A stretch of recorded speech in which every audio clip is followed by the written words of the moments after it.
AITA for not inviting my sister to my wedding after she excluded me from hers. I, 30F, have always been close to my younger sister, Emily, 28F, or at least I thought we were. Growing up, we shared everything. I helped her through college, covered bills when she was struggling, and even let her stay with me rent-free for almost a year after she lost her job. So when she got engaged 3 years ago, I was genuinely happy for her. She asked me to be one of her bridesmaids, and I immediately said yes. I spent months helping her plan. I went dress shopping with her, organized her bridal shower, and even loaned her $5,000 when she said the wedding costs were getting out of control.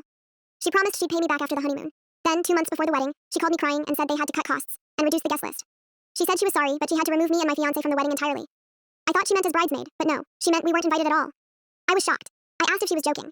She told me her future mother-in-law wanted more of her side of the family there, and since I already understood how stressful weddings are, she figured I'd be the easiest person to cut. I was hurt, but what really destroyed me was finding out she had lied. Through social media, I saw photos of people she barely knew attending. Coworkers she'd known for 6 months, neighbors, even her hairstylist had seats. There were empty chairs in several pictures.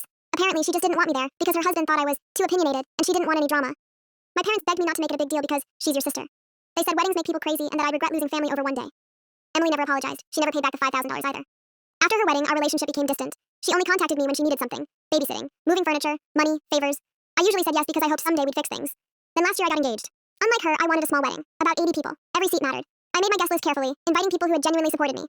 Emily wasn't one of them. I didn't make a scene. I didn't announce it. I simply didn't send her an invitation. 3 months later, she found out through our cousin and called me screaming. She accused me of being petty and vindictive. She said I had held onto a grudge for years and that family should forgive each other. I calmly reminded her that she had excluded me from her wedding. She actually laughed and said, that was different. According to her, she had been under stress and was pressured by her in-laws. Meanwhile, I was intentionally trying to hurt her. My parents immediately sided with her. My mother cried and said I was tearing the family apart. My father said people would ask questions if Emily wasn't there and it would embarrass everyone. Then things got worse. I learned that Emily had been telling relatives I wasn't inviting her because she couldn't afford an expensive gift. She claimed I was jealous because her wedding had been bigger and more elegant. Some family members believed her. One aunt called me selfish. Another accused me of punishing my sister over ancient history. Then I discovered something else. The $5,000 I'd loaned Emily, she had never intended to repay it. A cousin accidentally let it slip that Emily had joked during her engagement that she didn't have to pay me back because family doesn't charge family. That was the final straw. I sent Emily a text asking for the money back. She blocked me. Then she showed up at my house crying, saying she couldn't believe I cared more about money than family. She insisted she deserved to attend because she was my only sister. I asked her one question. If family is so important, why wasn't I important enough to attend yours? She had no answer. Instead, she stormed out.